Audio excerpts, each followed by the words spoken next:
Welcome to This Just In, the show bringing you the latest advancements in healthcare, strategy, innovation, and public policy. And now, for the fastest voice in healthcare, here's your host, Justin Barnes.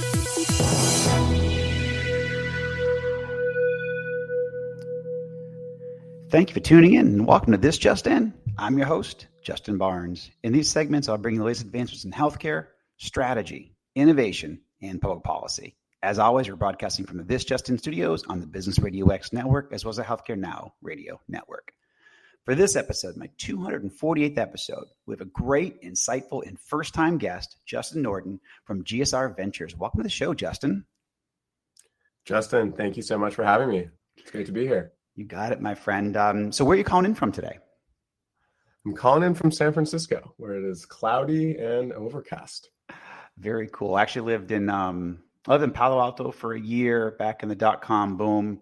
And then I moved to just below the Bay Bridge. I was trying to think of the street that I was on. I remembered it for the longest time.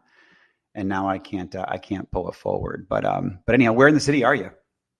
I'm right in Mission Bay. So it's right where all the biotech is by UCSF, and about a block away from the brand new Chase Center for the Warriors.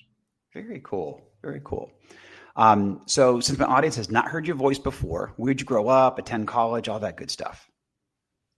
Perfect. I'll start from the beginning. Please. So I grew up in Seattle, where got to come up under, seeing Microsoft, seeing what that looked like with technology, seeing what growing a big company could be. Ended up going to college out at Carleton College in Minnesota. I actually went there to play ultimate Frisbee, which in hindsight is a little bit crazy, but was able to do what I needed to do academically. Studied computer science and got my pre-med requirements done. Ended up going out to Cambridge in England, doing a master's in computational biology, focused on machine learning and genomics. And then, finally finished up doing my medical degree and MBA at Stanford. Phenomenal. Well, actually, the ultimate Frisbee is not too far of a stretch for me, just because I went to a 5-college exchange in Massachusetts, Amherst, Mass, and Hampshire College is one of the colleges in my group, and they had ultimate Frisbee as one of their classes. And so we talked about that. I did not take it, but I certainly knew about ultimate Frisbee during his college year. So it's awesome.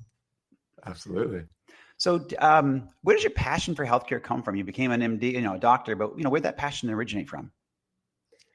Yeah. So, like many who end up choosing to go into medicine, I'd grown up actually in a family of physicians. I had physicians on my mom's side, although she was not. And my father actually was also a physician. So I got to see from an early age, what that meant taking care of someone, what that meant diving into the science, what that meant being curious about how the body works, about how things come together. And so while that was present from early on, it wasn't until college when you actually, get a little bit more exposure, spent some time in the hospital, spent some time in the ED, shadowing, doing some volunteering, and then deciding, yes, this is where I want to be. This is where I want to spend time. And then actually spent some time at the NCI out in Bethesda in Maryland, where I got to see, okay, this is what science looks like. This is what, more intense patient care looks like, and said, hey, this is for me. And I think that was really from the healthcare side. I think like so many others, I think what was a little bit different about my own story was, again, starting back from growing up in Seattle, I just had this interest in technology and seeing what was possible. Because I got to go to a liberal arts school and I got to study computer science during my undergrad, by the time I got to med school, it was, hey, I know there's another way to do things. I know there's a way to automate things. Yes. I can see what technology can do. And, that was in my personal statements for medical school. I want to combine technology and healthcare because I know there's a better way to get care to everyone. That's phenomenal. I love it. Very cool. So tell us about GSR Ventures a little bit. This is newer to me, and as we're talking off air, I have not had a venture fund or a private equity fund join the show in probably a year now. So this is extremely timely for me and for us and for my audience. But tell us a bit about your company and also your investment thesis. Absolutely. So at GSR Ventures, we're actually a team of physicians, former entrepreneurs, engineers who fundamentally share the same belief that technology can change how we're delivering healthcare or making healthcare possible today.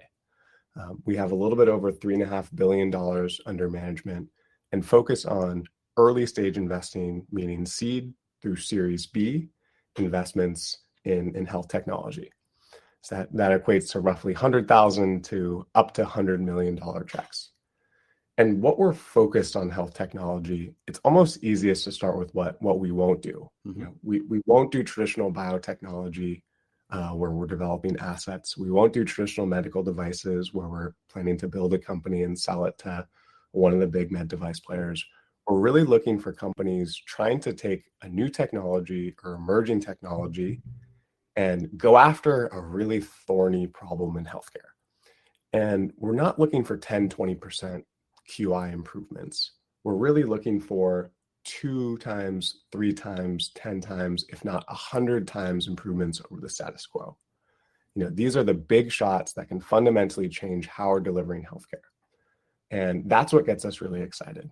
So a few examples of companies and areas we've looked at. We've played in the decentralized clinical trial space, you know, seeing that we can do trials in a new way. Mm-hmm. We've made investments in asynchronous telemedicine platforms. So not just one-to-one video chats with the doctor, but how do you kind of really build in kind of asynchronous communication and AI into those systems? We've done things in digital therapeutics. How do you deliver software truly as FDA-approved, validated medicine? All areas that get us very excited. Wow, that's very cool. I didn't. That's a large fund. You guys have you have a lot under management, so that's terrific. What are some of the spaces that you're excited about today, or without showing too much of your playbook? But what do you what do you see out there maybe in the next year or two that you think is a very fast evolving or an exciting corner of healthcare or health IT? Absolutely. Well, yeah, I think especially if we go over the past few years, a lot of people have gotten excited about digital health and health IT. Lots and lots of investor dollars have flown into the space in all sorts of areas. One of the areas where I still think there hasn't been enough focus and where I'm actively looking today is companies targeting Medicaid. This is an area that, we all know there's always been a huge clinical need. But I think what's fundamentally changed in the past few years is we're starting to see plans adopt digital technologies. We're starting to see plans sign with startups in a way that was really inconceivable a few years ago. And, today, if you look at Medicare Advantage, there's been more than $20 billion raised in startups trying to attract members where, we know there's a different market. Yep. And on the other side, we have Medicaid, where there's been almost very few, $1.5 billion or so, raised by startups focused on these populations. And here, there's also, there's no pushback. In Medicare Advantage, you have all the big plans pushing, trying to get these patients on board. And in Medicaid, you really have, almost a lack of people, trying to treat these patients, trying to take advantage. And then this is the perfect opportunity where technology can fundamentally deliver care at a lower cost, which is what we need if any business is going to succeed with the Medicaid population. So that's one big area we're excited about. Absolutely. Are you familiar with Anish Chopra by chance? Do you know Anish? Okay. Yeah. He's not. I mean, he's in a broad space, but he's just someone when you talk about that, he's tackling that from a different, a little bit different perspective. But I mean, just the money that's being invested in, and also in Medicaid. When you look at the expansion, and obviously almost every corner of the country, I completely agree with with your thoughts there. But he's somebody that I always love to collaborate with, and at every opportunity. And he's just someone who's kind of touching that space from time to time. So he's obviously good to have on the radar screen. So reviewing that Rock Health report, that just came out last week, that found, U.S. digital health startups raised $10.3 billion in the first half of 2022. And obviously that's putting it, on track to fall short of 2021. But obviously there's a lot of bright spots out there. I think you just kind of covered one in a way. But what are some of your thoughts there on what to look for in that report, or, what's going to be better or worse out there? Yeah, and I think, especially as I know you don't have a lot of investors on the show, things really have changed from an investment standpoint. in 2022 compared to last year.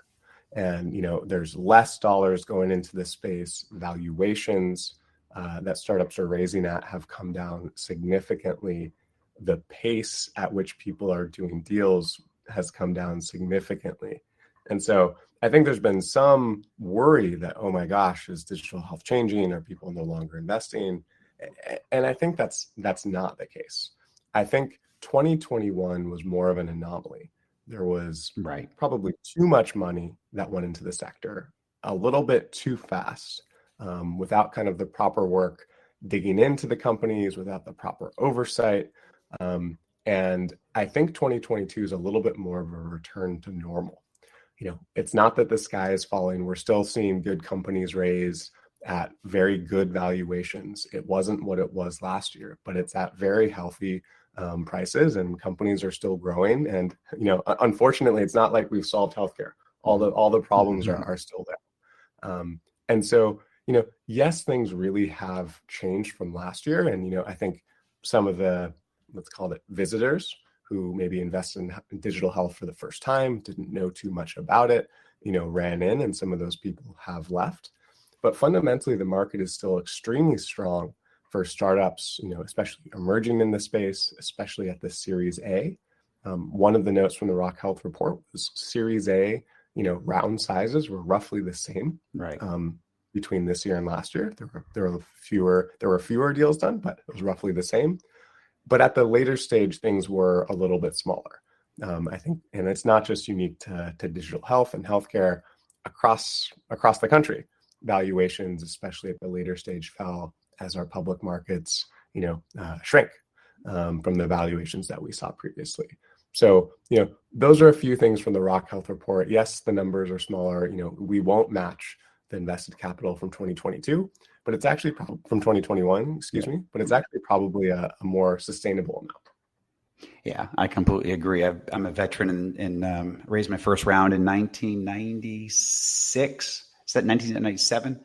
So it's, so I come from kind of the old school. And so I totally agree with you that we're returning back to, the way it's, the way it really needs to be and the way it should be. And I completely agree with the lack of oversight or the limited amount of oversight. I don't put, to put anybody down, but we need to get back into kind of a little bit of the old school of, MBOs and key performance indicators and KPIs, just from a leadership team perspective, at a management team, at board level.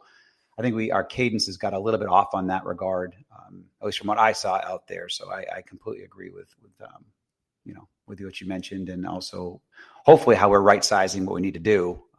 But again, there's still, as you very well know, a lot of money available. And if you have a good team and a good product and a good strategy, there's plenty of opportunity in partners out there. So I think you would completely agree with that. Yeah.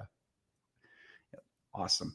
So my show focuses a lot on best practices. I mean, I think my makeup of my audience is almost half CEOs and C-suite executives, mainly from healthcare, but a little bit outside of healthcare, just listening to best practices.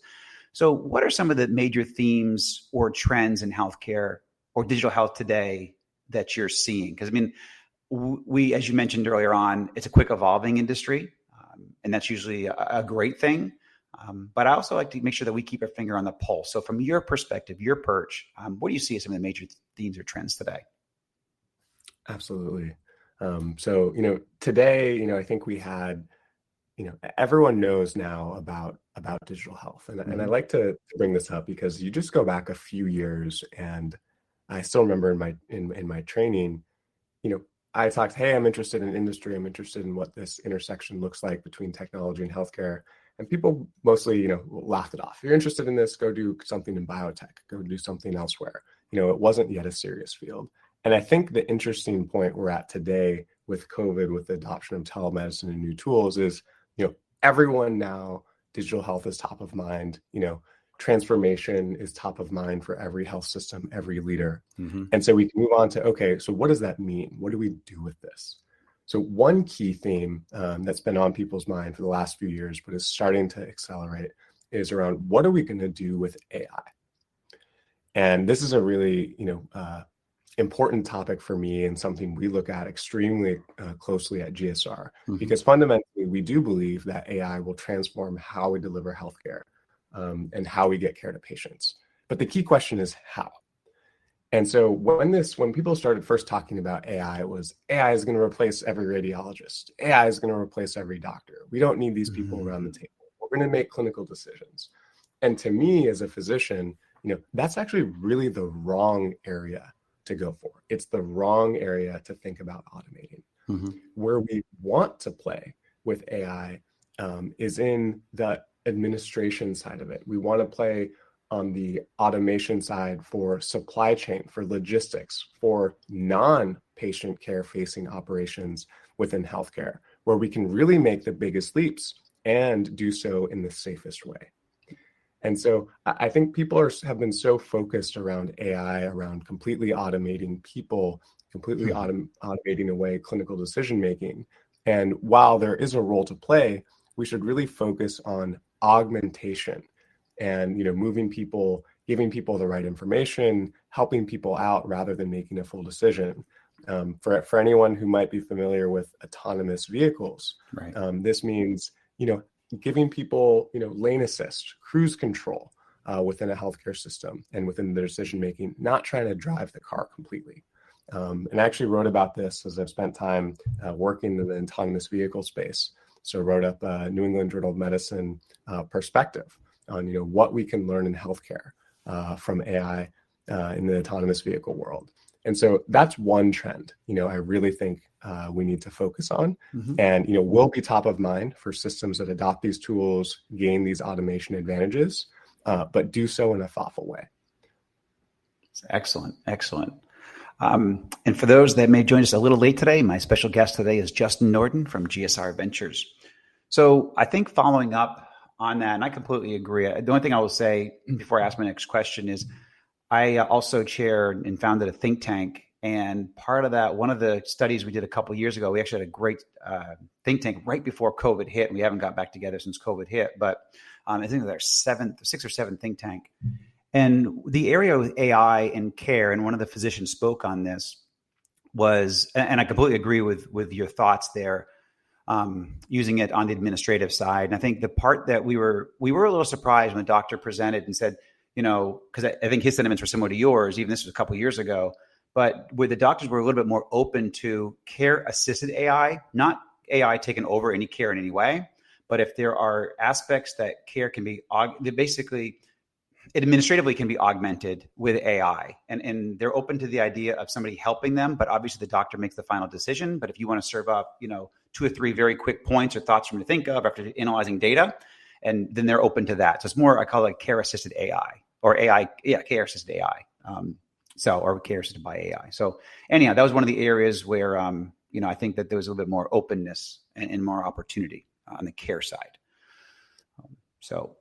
But specifically, I think, so even on that side, and actually I've had a good friend of the show is John Halamka, and he does a lot on AI as well. And he's mentioned a few best practices, but what are some of your thoughts? Just regarding best practices on how we could, and you mentioned certainly on the automation side, but anything else that you would share for someone to say, hey, you know what? We need to explore AI within our organization. Is there low-hanging fruit or some areas that you could tell a hospital CEO or a health system or even a large practice or lab, or where would AI benefit them, or where they could start to look at in that regard?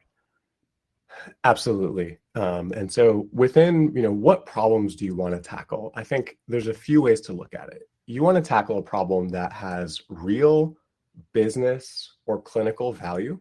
You want to make sure the problem you're solving with AI has real value. And then you want to make sure the problem is solvable by AI. Right. And we can do this easily with, limited amounts of training data and get something working where everyone can see benefit. So actually, one of the companies in our portfolio we work with, a company called Artisight, deploys AI solutions kind of as a platform to hospitals. And one of the things that they do is, hospital CEOs are, so overrun with, different point solutions. I need one solution for this, one solution for that. Is thinking about, okay, how do we deploy AI as a strategy across all of these different organizations, all of these different areas within the hospital? but start with something easy at first. So one example of this is, around new hand washing regulations. We know we need to measure this. It's a measurable report that we need to report on. We need, a certain number of observed hand washings in a certain period of time. And we can do this with AI. We can use computer vision. We can put it outside of a patient room. It's a pretty easy problem. So we know we can have very high sensitivity and specificity for kind of what we're flagging to measure. And it gets the job done. So start with something easy. Start with something that has business value, that is on your radar, and then you can get done. Then you can start to graduate to harder problems. How do you think about, fall detection in a patient room for someone who might be worried? How do you think about OR efficiency? Where again, you don't need to shoot for perfection. You don't need to get to, I get everything right every single time. But wait a second, I can get value even if I'm only 90% of the way there. So you choose problems where you don't need to get a perfect solution, but using AI, I can get a fair amount of the way there. And I implement this in a way that the systems will get better over time. And so I choose a partner to work with, or I build a team that I get value immediately, and that value continues to grow as the AI solutions train and get better. And so those are just a few key points and best practices for thinking about how tactically, how do you deploy AI within a healthcare system? It's awesome. You would have been great in our think tank. You're spot on. I love it. I love how you happy to join anytime. I know it hasn't happened since COVID, but happy to fly out. Would love it. So the other side is, and I love to share wisdom from my guests with my audience, and certainly you have access to a lot of businesses and leadership teams. So what wisdom would you share for CEOs and leadership teams, listening to this show today, or even out there in the industry? Because obviously, I'm sure you have some great nuggets I'd love to share with them. Absolutely. Well, one thing at the top of every mind of every CEO, every leader is, what's happening with today's market? How do I keep my team motivated? How do I keep my team together? And I think the biggest thing that we see with kind of all the different leaders we work with is, trying to be transparent with your team about what's going on and being consistent with the information you're sharing and showing. When those things start to turn off, that's when you start to see people leave. That's when you start to see people get anxious. That's when you start to see mistakes. And so being transparent and consistent from the top can just really help teams kind of stay clear, stay focused in what's kind of really a choppy and turbulent time. I think one other thing that we'll mention, just that we see kind of in our best CEOs and leadership teams is, picking a few key goals. I think this is so important. And, when we see startups that we're working with today try to tackle too many things, you just see that lack of focus start to affect people. And we make progress in a few different areas, but, then we come together at a board meeting and it's, well, what have we accomplished? Where are we going? And we have lots of little things to talk about, but we can't really show progress. We can't show progress from one quarter to the next. And so those would just be two key takeaways kind of we see from working with our portfolio companies, especially in an interesting macroeconomic environment today. Yeah, I think you're spot on. There's two things that I've done recently as a board member for one of my organizations, and that was actually to do a stack rank, but then really and that was for transparency as a leadership team, say, hey, who are top performers, really A through C, A through D, and those A's and B's, we want to certainly coach up, and we want to, make sure that we retain them. We want to make the C's the B's if possible. D's, we want to make C's if we can coach them, or, I say coach them up or coach them out. So that's the transparency side. And then the OKRs and having, say 3 goals as a leadership team. If that's simple. I mean, we march quarterly towards these 3 goals. And that way, every single time we meet, we know that we're making demonstrable change or, forward progress, or if we're not, let's adjust. But I love what you shared there and completely agree, and literally just left meetings last week in that regard. So it's awesome. So we have about 1 minute left or so. So I'm going to actually hyperspeed us a little bit, and I'll probably have you back. I can tell we're going to always have a good conversation. But one question I always like to ask my guests, and this usually turns into its own show with all the cool answers: where do you go to get or be inspired? Oh, that's a great question. One of the places I felt most inspired this past year was actually teaching. So when I think of all the different activities and things that, fit in a VC schedule, the places I was most inspired was by my students. So I teach a course called The Digital Future of Healthcare at Stanford. It's roughly a third medical students, roughly a third students from Stanford GSB, and roughly a third engineering students and students from elsewhere. And they inspire me. I know my job is supposed to be to inspire them and talk to them about what the future of healthcare might look like. But really, you hear, you see the most motivated, open, selfless people asking questions, being curious about what things could look like, and not coming in with ego or assumptions about how things are, but just imagining how things should be. And that motivates me. It keeps me away from the cynicism that sometimes we fall into as healthcare and as a profession, as physicians. And so being around students early, it really motivates me to say, okay, what's right? How do we shoot for this? And even though it's hard, let's make sure we keep trying.